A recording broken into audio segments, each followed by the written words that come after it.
And I told them that technology is gotten from two words, the techni and the logia. You must have heard of technologia. All right, they have exploited every single thing that has to do with your art when you were sleeping and when you were busy uploading pictures to show you somebody to kiss somebody, two people to kiss each other, and somebody to run and enter inside car. You're uploading your pictures, you are giving enough data with your art. The idea is not that virality or being able to be seen by the world is a problem, but the quality and the content of what is being seen. Because you might be carried away by virality or algorithm, and we start creating for algorithm instead of creating for humans. You may never make 2 million, you may never make $1 million, but you will make lives. Life will test you. Creativity will stretch you. Business will expose you. Strategy will save you. Let's build with intention. Stay brand-wise with Dr. Paul.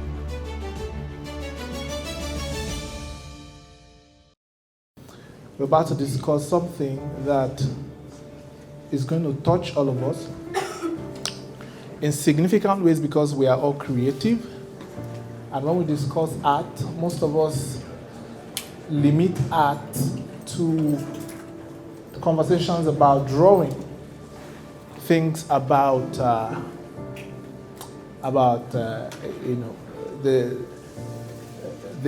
museum, all right? And because I don't have much time, I discuss some of these things in my, private meetings with some of my students. Just this morning, I think I was bringing their knowledge, bringing their mind to the whole idea of technology. And I told them that technology is gotten from two words, the techni and the logia. You must have heard of technologia. So technology, the word tech means craft and skill. And you can check your dictionary, just type technology, etymology. You're going to see craft and skill. And when you start discussing craft, you start discussing skill. And the depth of where this entire conversation is coming from is that you can have craft and there is no logi.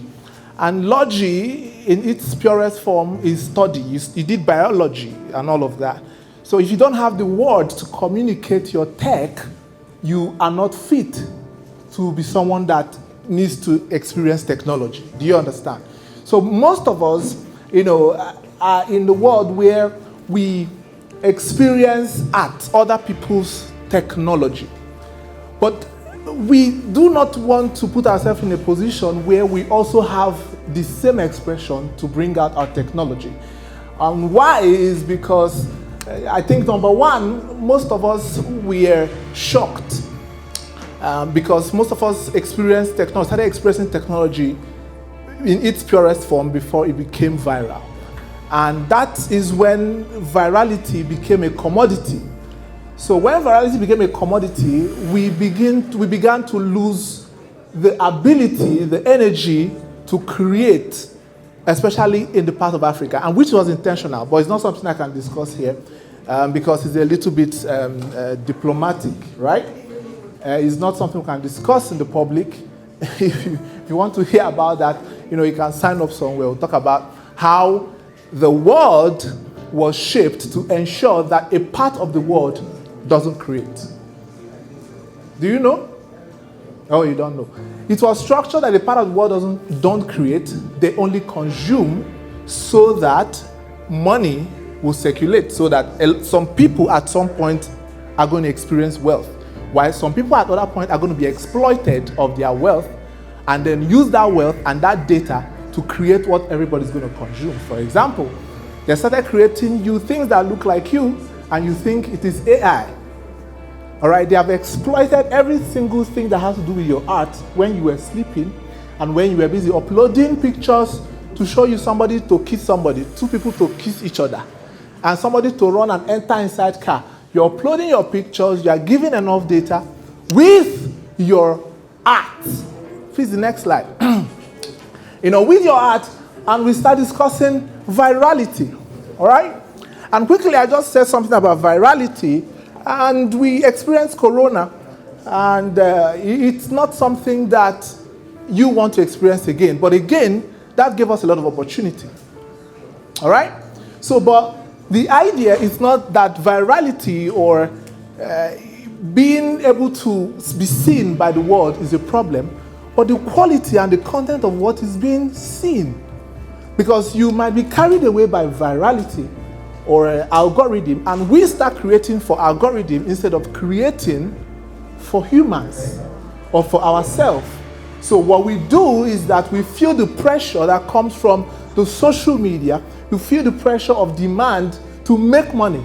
You know, we've fallen for the gimmick of monetize your skill instead of enhancing, developing, going to the core of who we truly are, to create, to think, and to develop. Because in your eyes, everybody is moving fast. In your eyes, if you don't post it now, nobody's going to engage. In your eyes, what happens to me in the next 1 year? Oh, come off it. Come off it. Because before we knew what art was, there were arts that our parents experienced. They didn't make so much money, but they made so much impact. They changed how the world sees us. Right? Because there was nothing to compare. You can only compare if there are two things. The only problem we have as creatives, especially in Nigeria, because there are two things to compare. All right? You are seeing somebody in New York looking like what you think you will look like. Perhaps when you get to New York, and the person in New York is sending money here to buy what they think you would look like, or they would look like. They dress like you, and you dress like them. So there's a problem in the perception. On to the next slide.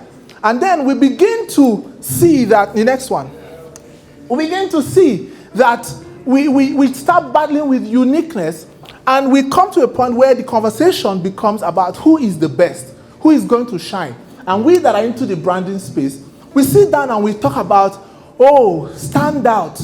Oh, you know, how you're going to stand. I don't have any problem with that. But yesterday night, I had a problem with it.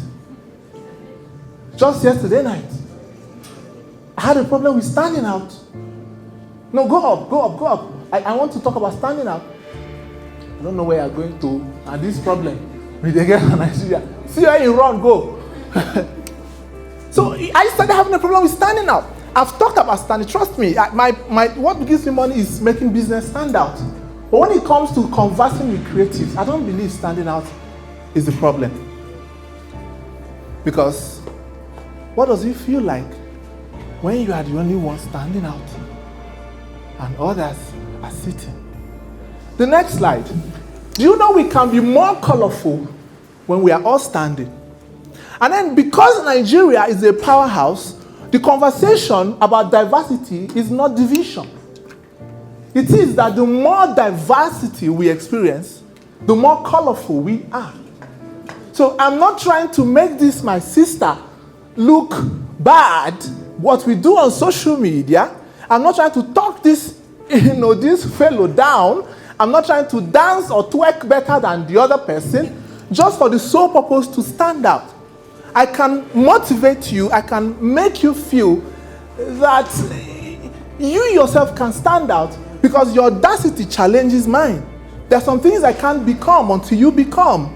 I cannot be my full color until some of you become your full color. So I can't be standing here talking to you if I'm not challenged by another person's color. So the problem is to increase the vibrance of our colors, not to stand out from what other persons are doing because we are in the same space. We might be in the same field, but we are colorful in our execution. So I can be a photographer, and I'm very good at capturing weddings and all of that. And you are very good at telling a different kind of story. And we get ourselves to be pressured. And what is that pressure? This person is a photographer, therefore the field is saturated. No, it's not saturated. It's too much content. It's too much nonsense that you have consumed that made you so numb, right? You take too much information that you can't move. So we spend time trying to think of what is not thinking about us. The algorithm was designed to feed you what you like. So don't confuse algorithm to what people need. The algorithm can only bring, if I bring your Explore on your Instagram, it can only show me what you have been interacting with in the past 1 week. So if you've been looking at photographers all day, that's all you're going to see. And when you wake up, you tell yourself, there are a lot of photographers in Abuja, I cannot make it here.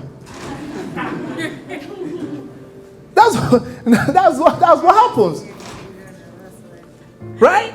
So there's a lot of, I can't write, I can't create content, everybody's creating content. Who told you? Your economy is 2.3 GDP is contributed by the entertainment industry in Nigeria.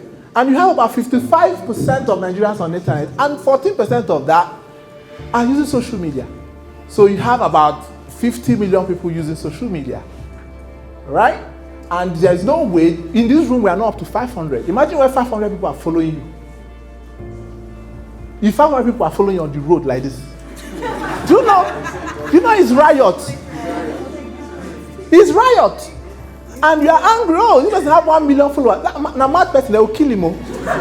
Because if 500 people can stampede you, imagine what 1 million people can do. So what do we do? Move my slide. Move. Keep moving. Okay. Keep moving. I think I've tackled all of that. Okay. Move.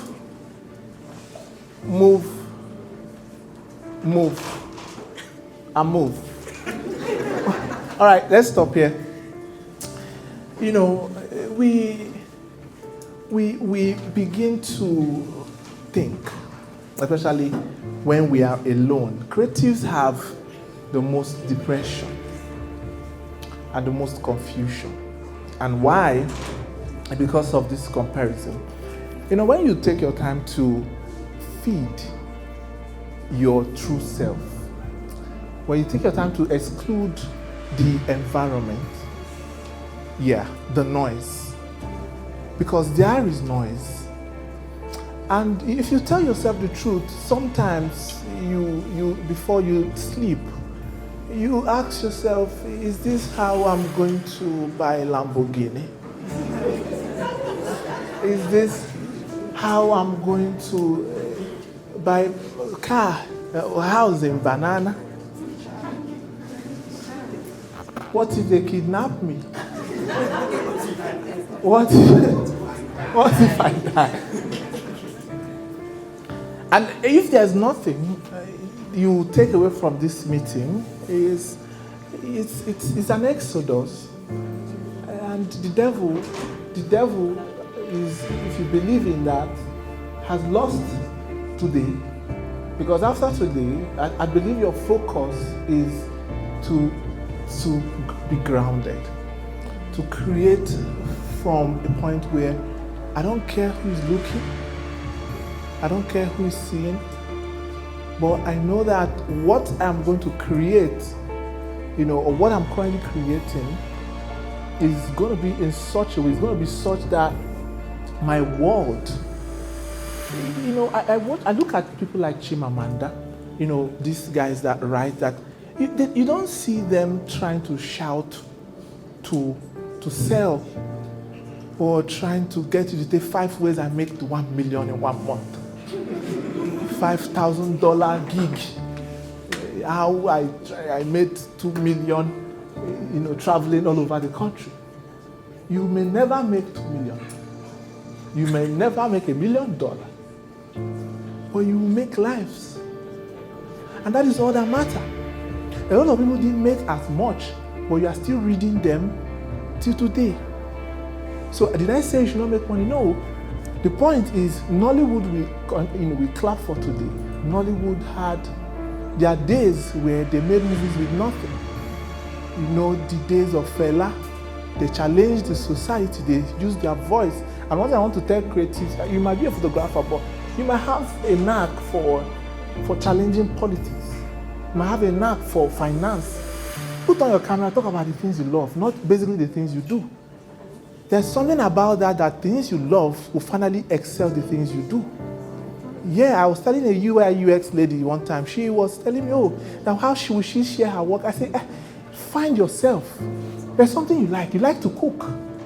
Talk about how you enjoy the heat in the kitchen, how you enjoy to mix recipes, and put that, overlay it on your UI UX project.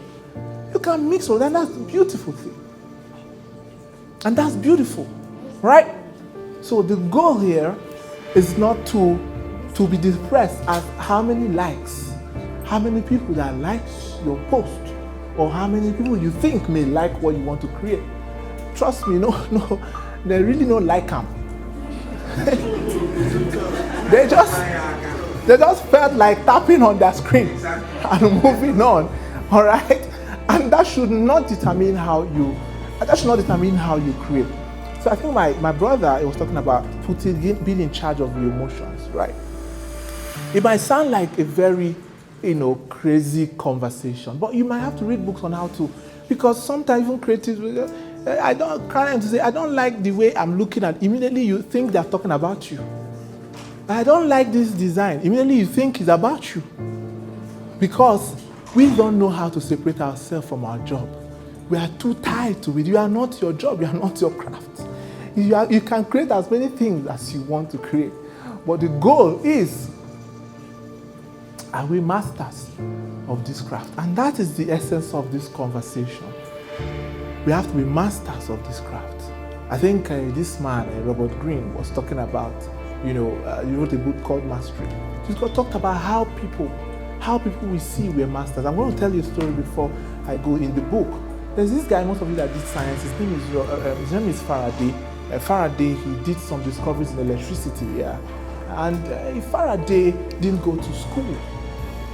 He didn't go to university. But remember, he is the one that did some postulations on potential difference. He did science, people did science here. So it's electricity now. The distance, electricity, where they come from here to go from there, he calculated the distance. So how did he do it? He was just a boy. A boy that, his parents threw him. He's not those kind of boys that are very enthusiastic, just want to learn, don't want to be in spaces. So there's this guy, a library, he owns a library, and in the library they bind books. So just to get himself busy, the idea of collaboration. I think someone was talking about collaboration before I came, getting yourself busy. This guy went to the library, he was engaging, with helping this man bind books, things like that, helping him bind books. And all of a sudden he started picking interest in reading some science books of discoveries of some guys, and he was making notes. So the notes he was making, one of these days, one of the scientists that were moving around from town to town, teaching science, doing all of that, came, and this guy packaged the book as a gift to the man, because he just, this man I've been reading. He packaged the book and gave to this man. The man took the book and realized that, this is an encyclopedia. This guy has been reading a lot of science, and told him, okay, can you borrow me this guy, the library owner, so that he come and work for me in my lab? That was how this guy started working in the lab. From lab, he didn't go to school. Science, the things we discover today, electricity and potential difference, Faraday was all over the place. Even the person that went to school, that mastered him, we didn't know him. But we knew one man that served, that discovered, that deployed, and became, made a mark in our world today. Did he have all the money? Very soon you realize, now money isn't really all. You will make so much money that you don't know how much you have. That is the goal. You chase the money, you lose the money. Should you not chase money? Yeah, but let the conversation not be every day we gather, we are asking of how to monetize on seller, how to be, while we are monetizing nothing. When you now buy what was monetized, it's chin-chin. It's just, thank you very much, everyone. Thank you. Life will test you. Creativity will stretch you. Business will expose you. Strategy will save you. Let's build with intention. Stay brand wise with Dr. Paul.